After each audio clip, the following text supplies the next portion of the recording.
Hello, this is Jocasta Lester. In this video, I want to briefly cover something.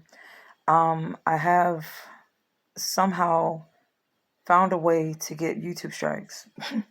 So this is another channel that I'm using temporarily until I figure out what the heck happened to my channel. I saw that there were subscribers that came and left, and particularly as it pertains to COVID face masks and such, those particular issues are, since it's a thing that's a part of the current agenda, when you speak about those particular subject areas, those are the ones that are likely to be flagged.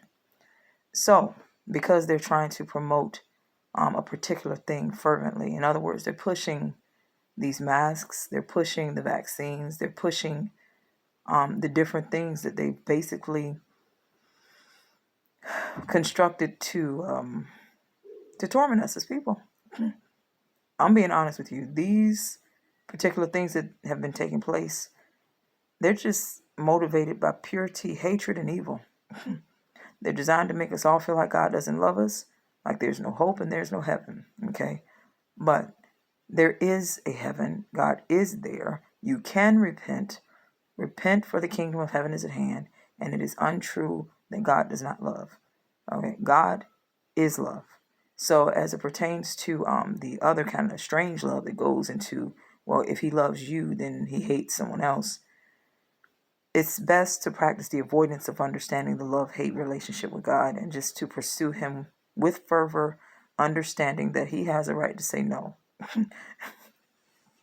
So, with that said, this video, I segued, but now I'm going to focus myself for one moment because I just want to make a video real quick. So I uploaded something. I was starting to and found out that there were strikes.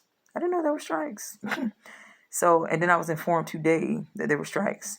So I'm thinking that this particular problem happened very, very recently. So with that said, I'm particularly perturbed by whatever these things are. But I guess y'all can, in some ways, you can say that gang stalking, as we've seen it, has been proven.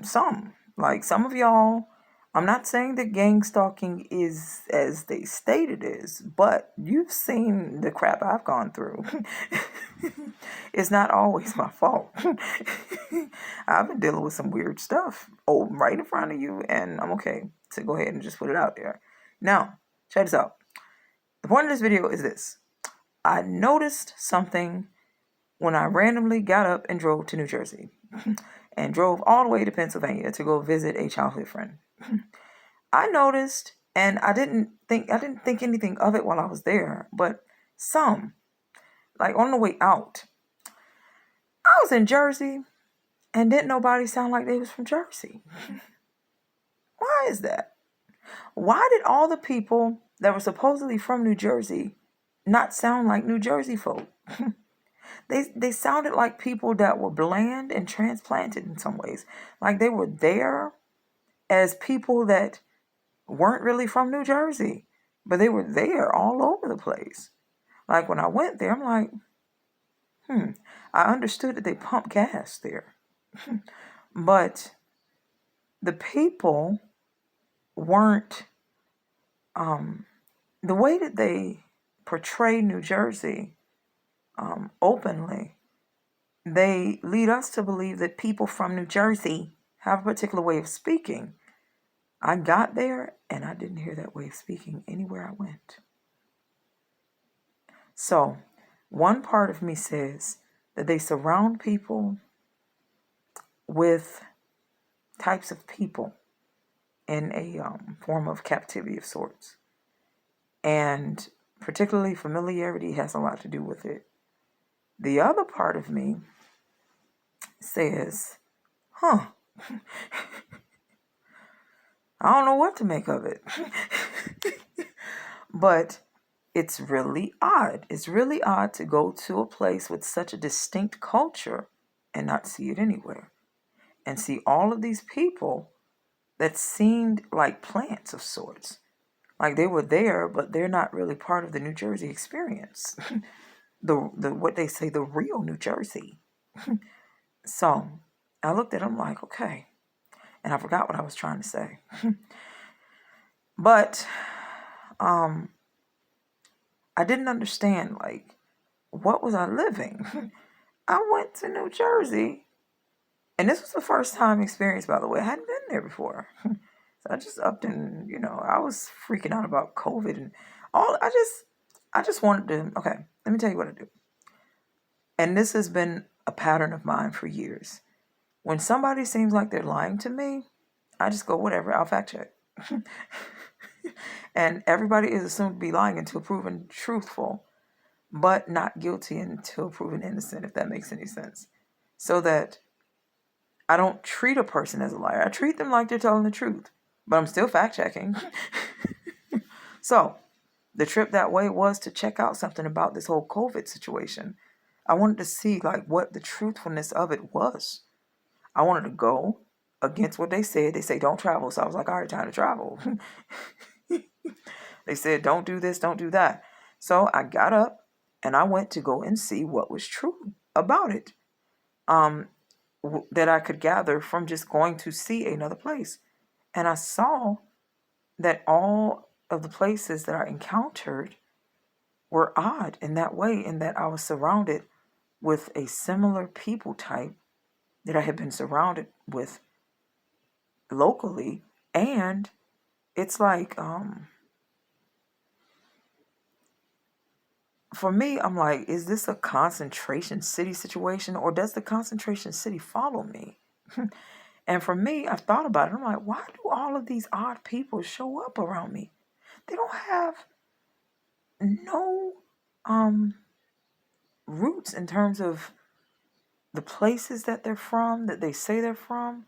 Just different things. I'm like, I go all the way over here, and all the people are like the people over here in Virginia. Like, how I go to New Jersey, Virginia? How did I find a way to do this? So, with that said, repent, for the kingdom of heaven is at hand. Have a blessed and marvelous day. But who are the locals? And yes, there has been a population control agenda that has taken place since, at least from what I saw, 2012. And I've now understood that there is a tenacity associated with the devil and the devil's people that no one wants. I've seen it, and I'm speaking it out of existence. So that when I speak, I don't want any evil propagated or put forth in society as something to do as it pertains to the words that I say. So that when I say things, don't immediately assume that because I've said it, that I'm trying to speak it into existence. No, I want to speak it out of existence. That way, I can speak freely. I could do that anyway, under God. But I'm just like, I'm so sick of things that try to put you in talk jail. Like, no. So, with that said, have a blessed and marvelous day. There's an evil that I've seen, and it's been this transplant life and this transient existence where people don't seem to be who they say they are or what they were. And in some ways, their new way is like a new old way, in that they didn't transition from what they actually are inside, but they've tried to kind of put on the garments of Christ without becoming Christians truly, without being grafted in. So, have a blessed and marvelous day. Repent, for the kingdom of heaven is at hand. I hope your days are going well. And yes, they took my videos down in some cases, and I got strikes. So I'm telling you, they pick on people in private open. They pick on people openly in private, and they are evil to people. They have been evil to some people, and I'm telling you, come to Jesus before it's too late. Have a blessed and marvelous day. And yes, the thing that I was trying to say as it pertains to the population control agenda, it's like, it seems like the people that are here are strongly, in some cases, anti-Christian. They promote New Age spiritualism, but it's almost like the real people left, and they're not here. It's horrible. So, have a blessed and marvelous day, and repent, for the kingdom of heaven is at hand. Take care.